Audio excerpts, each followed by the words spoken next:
Dobre pytanie. To może być po polsku, tylko myślałem, że lepiej, że będzie tam subtitle.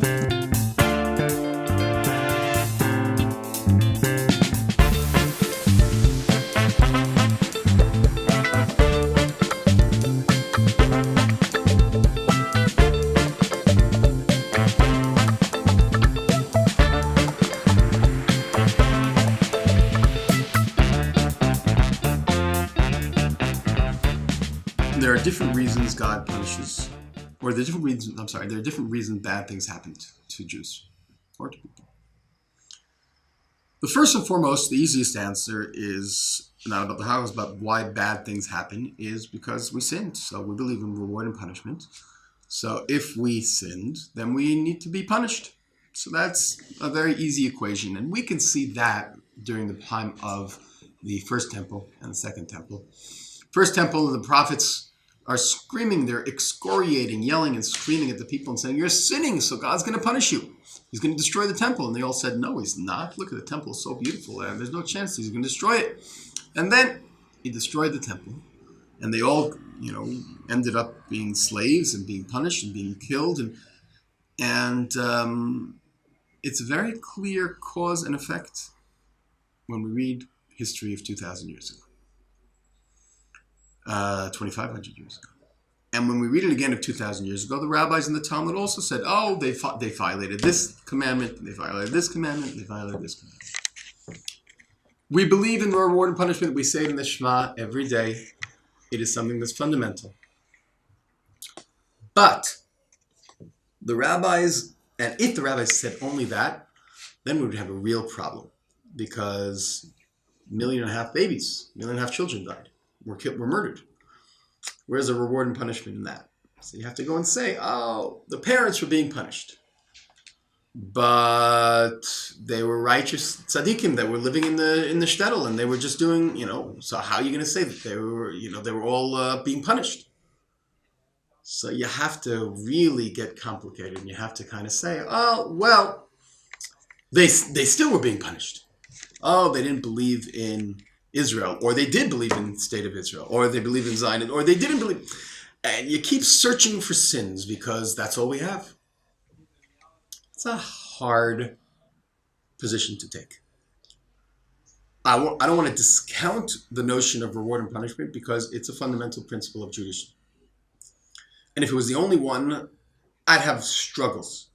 But it's not the only one. There are other reasons that bad things happen. Another reason bad things happen is that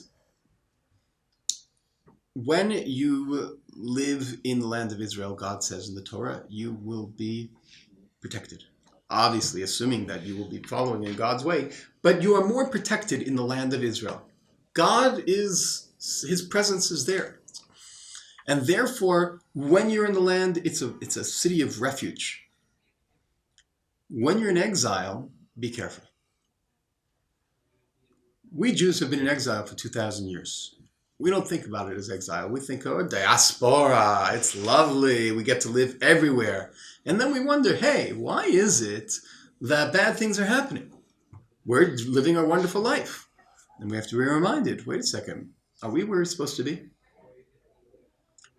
Maybe if all the Jews were doing what they were supposed to do, which is live in the land of Israel and follow the laws, maybe it would be an ideal state, like this time of Solomon and the time of King David, where they, in fact, the land of Israel protected them. They were following God's ways, and they were a shining light to all around them.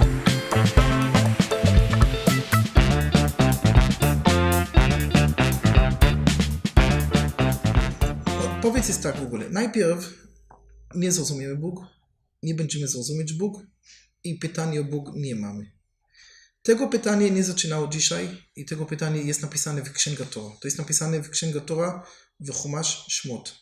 Pierwsza parashat Shmot, tam kiedy Bóg wysłał Mojżesza, żeby ratować naród Izraela, żeby odkupić ich od wygnani, którzy byli tam. I od momentu, kiedy Mojżesz był wysłany tam, zaczynał gorzej do narodu Izraela. I wtedy on postawił pytanie do Boga, dlaczego to zrobiłeś? Dlaczego ugodziłeś sytuację? Jest teraz dużo gorzej. I Bóg nie daje mu odpowiedź. Bóg mówi do niego, ty będziesz widzieć na końcu, co jest, dlaczego to jest. Jest inna historia, to jest modlitwa, którą mówimy w Jom Kippur. W Jom Kippur mówimy modlitwa o 10 sadyków, który był mordowany w bardzo, bardzo źle sposób. I to jak Rabbi Akiva, to wyciągnęli jego skóra i obciągnęli to na kawałki i to robili to w bardzo, bardzo zły sposób. I oni byli wszyscy sadyków. I pytali Hashem, dlaczego to zrobiłaś? I był w niebie krzyczyli do Hashem. I tak Gemara mówi. W niebie krzyczyli to Hashem, to jest Tora i to jest jej nagroda? Ten ludzie, którzy całe ich życie dali do Tora i tak jest zachowany, taki sposób oni będą użyć. I Bóg powiedział, cisza, bo jeżeli mam to tłumaczyć, mam zniszczyć cały świat i żeby powiedzieć. Na przykład, jeżeli ktoś ma jakieś wielką maszynę i ktoś ma pytanie, dlaczego, jak to tam pracuje, dlaczego musimy to zrobić w ten sposób, w inny sposób. Mówi się, jeżeli chcesz to zrozumieć dokładnie, muszę rozłożyć całe maszyny, czy to obraz nie działa, to będzie trwa kilka dni i wtedy pokażę ci jakieś małe części tam, jak to wygląda. I tak, żeby Bóg powiedział, jeżeli będziecie mi głęboko pytać dalej, muszę was dać odpowiedź, to było na Beidin Shelmala, to znaczy na sąd na górze. Jeżeli chcecie, muszę to zrobić, ale wtedy muszę zniszczyć cały świat wcześniej. Także my, ludzie, którzy mieszkają tu w tym świecie, nie możemy to zrozumieć. I morderstwo i Shoah do narodu Izraela to nie jest pierwsze. Gemara mówi historia o Arugei Beitar, który był w Beitar w Jerozolimie i tam Gemara mówi, że w Beitar było tam 400 batei midrash i w każdy bet midrash było 400 nauczycieli i każdy nauczyciel miał 400 uczniów i wszyscy tam zmarli, był mordowany i jest napisane tam, że był krwi w taki wysoko, dużo był krwi. To jest Gemara w Masechet Gittin, który Gemara mówi tę całą historię o Arugei Beitar, jaka tragedia była do narodu Izraela w tym czasie w Beitar. Także była ta historia i ludzie dalej żyli, i ludzie dalej, bo zrozumiemy, czy nie zrozumiemy. I tak Hashem chciał to zrobić i tak jest, mimo to, że nie zrozumiemy, mimo to, że to nam boli, mimo to, że to nam to czasami to przeszkadza, ale musimy patrzeć w to, i zobaczyć, że to jest rzeczy, które Hashem tak decydował, to jest dobre dla nas. I to jest, ponieważ to jest jego naród, który jest wybrany, to dlatego to się stało.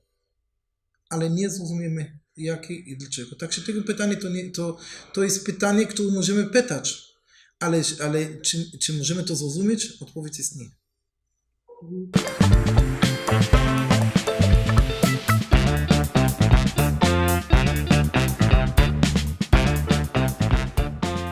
Zwykle ja nie mam odpowiedzi dla pytania, dlaczego Bóg robić tak. Ja nie wiem dlaczego. Może być odpowiedź dla innych, dobra odpowiedź, złe, ale ja nie mam odpowiedź. Co mam jak prywatna historia. Mój dziadek urodził się w Wilnie i tam było partyzan i cała rodzina zamordowana w Holokaustu. I on był sam po wojnie i przyjechał do Izraela i zaczyna od początku nowa rodzina. I on uczy nas, jak będzie religijny, jak zaufać Boga. Też kiedy mam bardzo trudne pytania. Pytania to jest okej. Ja nie mówię nie pytać.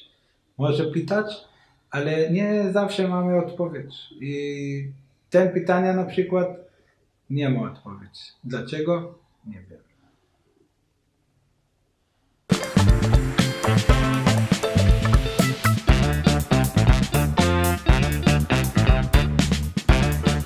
Pierwszy musi rozumieć, co to znaczy wybranie naród.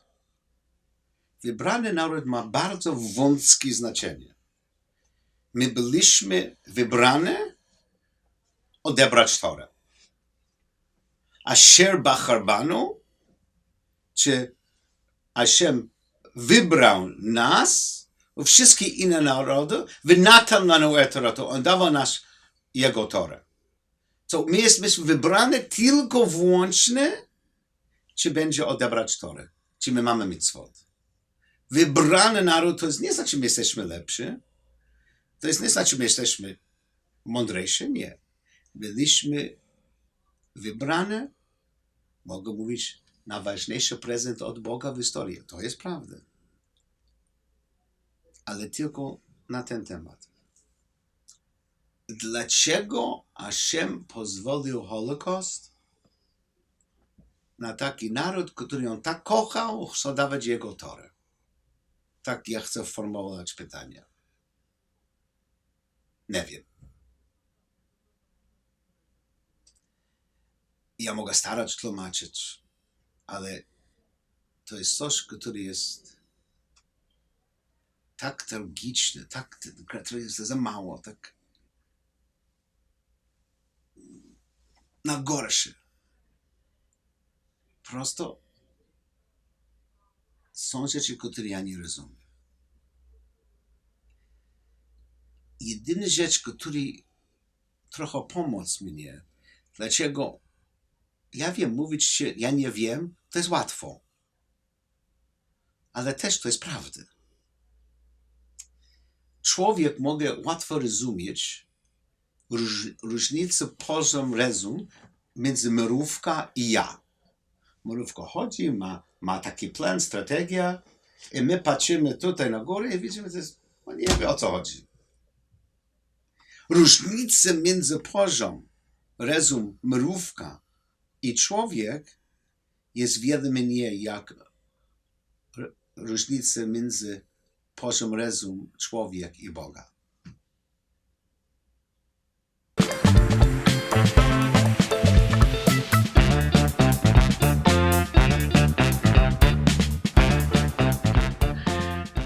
Nie odpowiem na to pytanie, bo jeszcze jest za wcześnie, żeby budować teorię o wydarzeniu, gdzie jeszcze sączy się po prostu krew, cierpienie, ból i to było jakieś mega cyniczne, żebym opowiadał o tym, jaki był zamysł Boga w tym Holokauście. Wybraństwo narodu żydowskiego nie oznacza, że nic się nie stanie Żydom.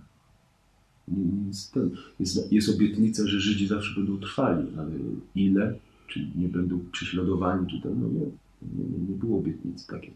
Jeżeli ktoś pojmował Boga jako Boga, który się będzie zawsze opiekował narodem żydowskim i włos z głowy nie spadnie narodowi żydowskiego, no to miał błędne pojęcie Boga i dlatego Holokaust jest masakrycznym jakimś zderzeniem tych dwóch rzeczy. Ale zasadniczo wolę nie rozmawiać. Są różne książki na temat teorii, dlaczego Holokaust tak dalej. Ja wolę nie mówić.